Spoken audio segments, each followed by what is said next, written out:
Today I'm making the pot roast stack from the Plaza Restaurant in the Magic Kingdom. Welcome to Disney Dishes, where I'm making the most popular dishes and snacks from Disney parks and resorts. None of these concepts belong to me. They are my own recipes inspired from the favorites around the parks and hotels. Today we have the pot roast stack from the Plaza Restaurant in the Magic Kingdom at Disney World. Something I have never had, and the Plaza Restaurant I actually don't know if I've ever been to, which is shocking because when I used to work at Disney, I tried to eat at every restaurant on the property, which is near impossible when you have a finite amount of time. This pot roast stack is insane. It looks like Texas toast, mashed potatoes, you got your pot roast, your gravy, and onion rings on top, just because why not? For an insane dish that you can get at the Plaza Restaurant. So let's make it. We're gonna start with the pot roast. So I've got a chuck roast here that we're gonna dry and then season very liberally with salt and pepper on all sides. We've got our Dutch oven heating over medium-high with olive oil put in there, and we're gonna sear this chuck roast on all sides, about 5 minutes per side to get it nice and browned. Once it is, we're gonna remove it, put it on a plate, and we have some chopped carrots and chopped leeks. Make sure you wash your leeks well. They are very dirty between all of the leaves. We're gonna cook those seasoned with salt and pepper for about 5 to 8 minutes, just until they brown a little bit, scraping up all those brown bits from the bottom of the pan as well. After that, we add in some tomato paste and give that a couple minutes while stirring, just so we can develop the flavor there.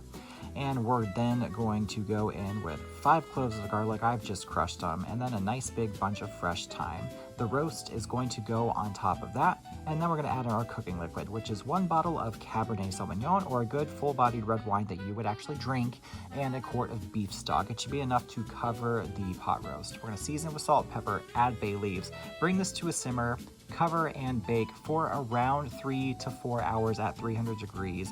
It should be very fork tender when it's done. For the bread component, I'm just toasting up bread with olive oil, salt, pepper, and garlic. Nothing crazy there, just basic toasted seasoned bread. So our pot roast is done. It shreds really nicely with a fork. So to get the gravy ready, I'm going to take the pot roast out of the cooking liquid, and then I'm going to pour this entire mixture through a colander with a bowl underneath it so we can separate the veggies, but all of the cooking liquid is caught in that bowl. And to thicken it, we have some softened butter with flour that we've mashed together into a paste. So that paste is going to be added into our cooking liquid. So we just pour that back into the pot, bring it to a simmer, add in our butter and flour paste, and whisk until it is beautifully thickened, and this should give you a really nice, lusciously smooth and creamy gravy. So the gravy's all done. We've got Yukon Gold potatoes that we've peeled, chopped, and boiled till fork tender. You can mash these however you like or whatever method you have. I think a food mill gives you the best texture, so that's what I'm doing here. Just gonna food mill those, and then once they are all processed, I've got melted butter and warm milk with salt, pepper, and garlic powder seasoned to taste, and I just mix with a spatula so we don't overmix, and the potatoes will come out really smooth and creamy. My favorite way to make them. Next, we've got the onion rings. So we've got all-purpose flour, we've got panko, and then a mixture of milk and eggs. And that's what we're going to use for the coating of our onion rings. To make the rings, we've just got our onion here, inch-thick slices, and of course you want to keep them in rings. So just cut the onion into thick slices and then separate the rings with your fingers. We're going to start with the egg wash first, then into the flour, and then we're going to go back into the eggs and then into the panko. I just find that this is the best way to get everything to cling on and get a nice thick breading like that, and they fry up really nicely. This is 375-degree oil. These only take like 2 to 3 minutes. You may need to flip them if you don't put enough oil to fully submerge them, but they come out really golden brown and crispy, and that's the onion ring. So now it's finally time to assemble. We've got the toast, we've got the mashed potatoes, and then some of the veggies from the pot, and a nice big piece of that pot roast, followed by generous spoonfuls of the gravy. And then last but certainly not least, we've got those gorgeous crispy golden brown onion rings going on top. This is just insane. It is so much, but it is so good. And I can't believe I've never tried this until now, because now I want to make it again and again and again.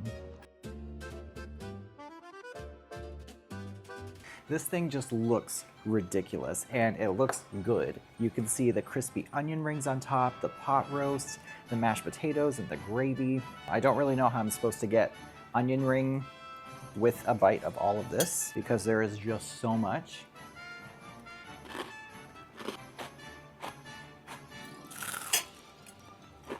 That is so good. I thought it was gonna be just too much.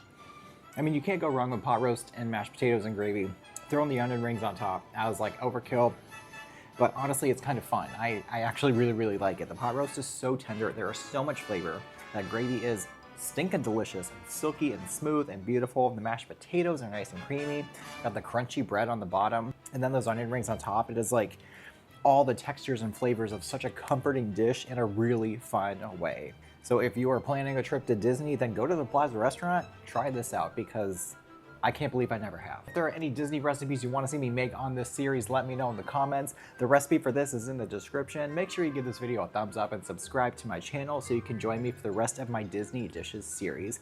Thank you guys so much for watching, and I'll see you next time.